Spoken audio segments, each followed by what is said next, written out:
3월 6일 오늘의 말씀은 시편 56편 1절에서 13절입니다. 하나님이여, 내게 은혜를 베푸소서. 사람이 나를 삼키려고 종일 치며 압제하나이다. 내 원수가 종일 나를 삼키려 하며 나를 교만하게 치는 자들이 많사오니 내가 두려워하는 날에는 내가 주를 의지하리이다. 내가 하나님을 의지하고 그 말씀을 찬송하올지라. 내가 하나님을 의지하였은즉 두려워하지 아니하리니 혈육을 가진 사람이 내게 어찌하리이까. 그들이 종일 내 말을 곡해하며 나를 치는 그들의 모든 생각은 사악이라. 그들이 내 생명을 엿보았던 것과 같이 또 모여 숨어 내 발자취를 지켜보나이다. 그들이 악을 행하고야 안전하오리이까. 하나님이여, 분노하사 뭇 백성을 낮추소서. 나의 유리함을 주께서 계수하셨사오니 나의 눈물을 주의 병에 담으소서. 이것이 주의 책에 기록되지 아니하였나이까. 내가 아뢰는 날에 내 원수들이 물러가리니 이것으로 하나님이 내 편이심을 내가 아나이다. 내가 하나님을 의지하여 그의 말씀을 찬송하며 여호와를 의지하여 그의 말씀을 찬송하리이다. 내가 하나님을 의지하였은즉 두려워하지 아니하리니 사람이 내게 어찌하리이까. 하나님이여, 내가 주께 서원함이 있사온즉 내가 감사제를 주께 드리리니 주께서 내 생명을 사망에서 건지셨음이라. 주께서 나로 하나님 앞 생명의 빛에 다니게 하시려고 실족하지 아니하게 하지 아니하셨나이까.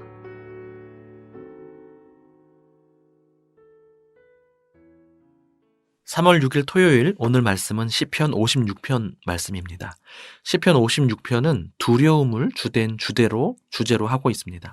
표제에 나와 있듯 다윗이 사울을 피해 블레셋 도시인 가드로 도망쳤을 때, 즉 사무엘상 21장이 그 배경입니다.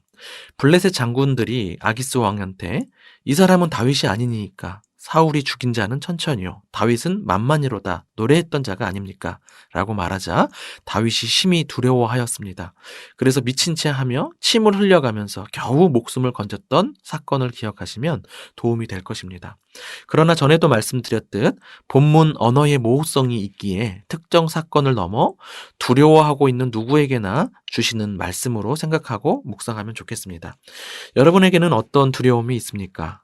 그리고 이렇게 두려움이 찾아올 때 어떻게 극복하고 계십니까? 많은 사람들이 술이나 다른 활동들로 두려움을 잠시 잊는 방식을 택하지만 두려움은 항상 존재하기 마련입니다. 결국 자신이 의지했던 방식들, 그것에 중독이 될 뿐이고 근본적인 해결을 찾지 못하게 되는 것 같습니다. 오늘 말씀을 묵상하면서 우리에게 있는 두려움을 믿음으로 극복할 수 있게 되기를 바랍니다. 1절의 시인은 하나님께 은혜를 구하면서 자신의 상황을 고백합니다. 어떤 사람이 자신을 삼키려고 압제한다고 합니다. 2절에서는 내 원수라는 말로 등장하고 나를 교만하게 치는 자들이 많다고 말합니다. 즉 시인을 두렵게 하는 사람이 어떤 한 사람이 아니라 원수이고 많은 사람임을 알려주는 것입니다. 여러분, 다윗을 생각해 보십시오. 사울 왕을 피해 다니고 있는 상황에서 다윗이 두려워하는 사람은 사울뿐만이 아니겠습니다. 많은 정도가 아니라 모든 나라 이스라엘 백성이 두려움의 대상이었을 것입니다. 게다가 블레셋 가드로 도망쳐가도 마찬가지였습니다. 그렇게 다윗은 모두로부터 미움과 위협을 당하는 상황에 놓여 있었습니다. 게다가 종일이라는 단어가 계속 반복되고 있는데요. 단순히 대적이 많은 정도를 넘어서서 집요하게 모두가 다윗을 온종일 죽이려고 하는 상황임을 알려주고 있습니다. 5절에 보면 그들은 시인이 무슨 말을 해도 다 왜곡하며 죄로 삼았습니다. 그리고 시인을 향한 모든 생각들이 다 악했습니다. 누가 나에 대해 조금이라도 안 좋게 생각해도 평안을 잃어버리는 우리 아닙니까? 그런데 나에 대한 모든 것을 미워하고 어떤 말이든 꼬투리를 잡아서 비판의 대상으로 삼는 사람들이 이렇게 많으면 웬만한 정신으로 버티기 힘들 것입니다. 6절을 보면 그들은 그저 비판하고 미워하는 정도를 넘어서 아예 죽이기 위해서 혈안이 되어 있는 상황이었습니다. 엿보고 숨어서 미행하면서 일거수일투족을 지켜보고 있는 상황에 얼마나 가슴 졸였을까요? 어디에 매복했을지 모르니 모든 곳이 두렵고 모든 시간이 두려운 상황인 것입니다. 시인은 이러한 상황을 구체적으로 하나님께 아뢰고 있습니다. 두려움은 피한다고 해결되는 것이 아닙니다. 두려움에 직면하고 그 실체를 하나님께 꺼내놓고 왜 두려운지 은혜를 구하는 것이 해결의 첫 단계이겠습니다. 두려움의 실체를 하나님 앞에 꺼내놓으십시오. 그 다음 필요한 것이 무엇일까요? 본문에 가장 많이 등장하는 단어가 하나님을 의지하리이다 라는 단어입니다. 총 6번 나타납니다. 문자적인 횟수가 중요한 것은 아니겠지만 제 개인적으로 묵상해 볼 때 두려움보다 하나님을 의지하는 크기가 더 클 때 두려움을 이길 수 있겠구나 하는 생각을 해보게 되었습니다. 3절에 보니 내가 두려워하는 날에는 이라는 말씀이 나옵니다. 신자들에게 두려움이 아예 없다는 것은 거짓말일 것입니다. 다만 잠시 두려워할 수는 있지만 그리고 여전히 두려운 마음이 있겠지만 하나님을 주목하면서 하나님을 의지하겠다라고 고백하며 계속해서 믿음의 힘을 키울 때 두려움이 극복되는 것 아닐까요? 여러분 그저 잠시 두려움을 잊기 위해 다른 것 의지하지 마시고 잠시 두려움이 있다 할지라도 하나님 의지하여 그 두려움을 이기는 저와 여러분이 되면 좋겠습니다. 시인은 하나님을 주목합니다. 그냥 의지만 키우는 것이 아니라 하나님이 어떤 분이신지 깊이 묵상하면서 문제와 상황을 달리 보게 되는 것이죠.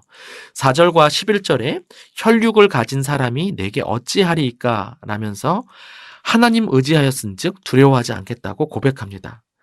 여러분 사실 인간적으로 보면 승산이 없는 절망의 상황이었습니다. 17대 1로 싸우는 것이 아니고 모두가 적이고 혼자 외롭게 견디며 싸워야 하는 상황인 것이었습니다. 그러나 시인은 대적들과 자신을 비교하지 않고 하나님과 비교하면서 승산이 있음을 확신합니다. 대적들이 아무리 많아도 그들은 모두 유한한 존재들일 뿐입니다. 그러나 하나님은 영원하시고 모든 것을 창조하시고 또 모든 것을 심판하실 분이십니다. 9절에 하나님이 내 편이심을 고백하고 있죠. 하나님과 같은 편이기만 하면 세상 모든 사람과 모든 상황이 나를 압박한다 할지라도 두려워하지 않을 수 있는 것입니다. 계속해서 시인은 하나님을 아는 지식 가운데 간구를 이어갑니다. 하나님은 영원하신 분이시고 정의로운 분이시기에 7절을 보면 알 수 있듯 악을 행하고서는 절대 그대로 두는 분이 아니심을 알았습니다. 뭇 백성을 낮추소서라고 기도하고 있습니다. 여기서 뭇 백성은 뭇 민족들을 뜻합니다. 근접한 이방 나라들을 가리킬 수도 있지만 같은 이스라엘 백성이라도 하나님 편에서 떠난 자들은 이방 민족과 다름없음을 가리킬 수도 있습니다. 교만하게 치는 자들, 그들을 하나님께서 낮추심을 주실 것입니다. 그리고 하나님은 시인의 유리함, 즉 떠돌며 방황하는 모든 세월을 계수하시고 주의 책에 기록하시는 분이라는 것도 알았습니다. 비록 실수도 하지만 어떻게든 하나님을 의지하면서 말씀대로 살고자 애쓰며 당하는 그 모든 어려움과 아픔을 다 헤아려 주시는 것을 알았습니다. 다윗을 생각해 보십시오. 그는 기름 부음을 받은 자였습니다. 그런데 어떻게 이러한 어려움이 종일 있어야 되는 것이죠? 하나님을 잘 알지 못했다면 벌써부터 하나님을 원망하고 다른 인간적인 방책들을 많이 찾았을 것입니다. 그러나 많은 눈물을 흘리는 한이 있더라도 그 모든 것을 다 알고 계시며 결국 약속을 이루실 것에 대한 믿음을 잃지 않았습니다. 시인은 하나님과 하나님의 말씀을 찬송하면서 감사제를 드리겠다고 고백합니다. 마지막 13절에 주께서 내 생명을 사망에서 건지셨음이라 라는 말씀도 완료형으로 나타나 있어서 학자들도 크게 두 가지로 해석합니다. 이미 하나님의 구원을 경험한 후의 고백이라고 보기도 하고 여전히 문제는 해결이 안 된 상태이지만 하나님의 구원을 확신하는 신뢰의 고백이라고 보기도 합니다. 어떤 해석이든 간에 하나님을 의지하는 자들에게는 두려움이 감사와 찬양으로 바뀌는 것이 분명합니다. 시인은 하나님께 실족하여 넘어지지 않고 하나님 앞에서 다니게 하셨다고, 혹은 그렇게 하실 것이라고 고백하는데요. 이는 6절과 연관됩니다. 대적들이 자기 발자취를 지켜보며 죽일 기회를 노리고 있던 구절이었죠. 그런데 하나님은 빛 가운데서 안전히 다니게 하셨습니다. 넘어지지 않게 하셨습니다.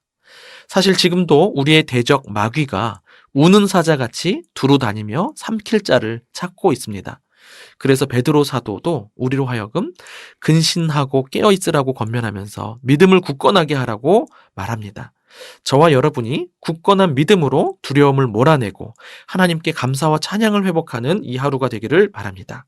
기도하겠습니다. 나의 편이신 하나님 아버지, 오늘도 우리에게 은혜를 베풀어 주시길 기도합니다. 우리를 두렵게 하는 대적들이 참 많습니다. 그러나 영원하신 하나님이 함께 해주시니 이제 두려워하지 않겠습니다. 우리에게 굳건한 믿음을 허락해 주십시오.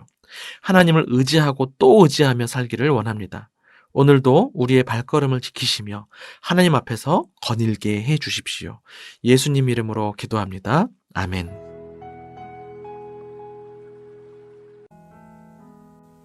나는 죽었습니다. 제가 주인이 아니고 예수님이 저의 주인이십니다. 예수님은 십자가에서 죽으시고 부활하셨습니다. 부활하신 예수님을 가슴으로 만나서 따라가며 간증합니다. 사랑하는 가족과 함께 영광스러운 승리를 노래합니다. 나는 죽었습니다. 제가 주인이 아니고 예수님이 저의 주인이십니다. 예수님은 십자가에서 죽으시고 부활하셨습니다. 부활하신 예수님을 가슴으로 만나서 따라가며 간증합니다. 사랑하는 가족과 함께 영광스러운 승리를 노래합니다.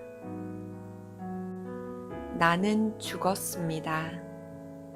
제가 주인이 아니고 예수님이 저의 주인이십니다. 예수님은 십자가에서 죽으시고 부활하셨습니다. 부활하신 예수님을 가슴으로 만나서 따라가며 간증합니다. 사랑하는 가족과 함께 영광스러운 승리를 노래합니다. 나는 죽었습니다. 제가 주인이 아니고 예수님이 저의 주인이십니다. 예수님은 십자가에서 죽으시고 부활하셨습니다. 부활하신 예수님을 가슴으로 만나서 따라가며 간증합니다. 사랑하는 가족과 함께 영광스러운 승리를 노래합니다.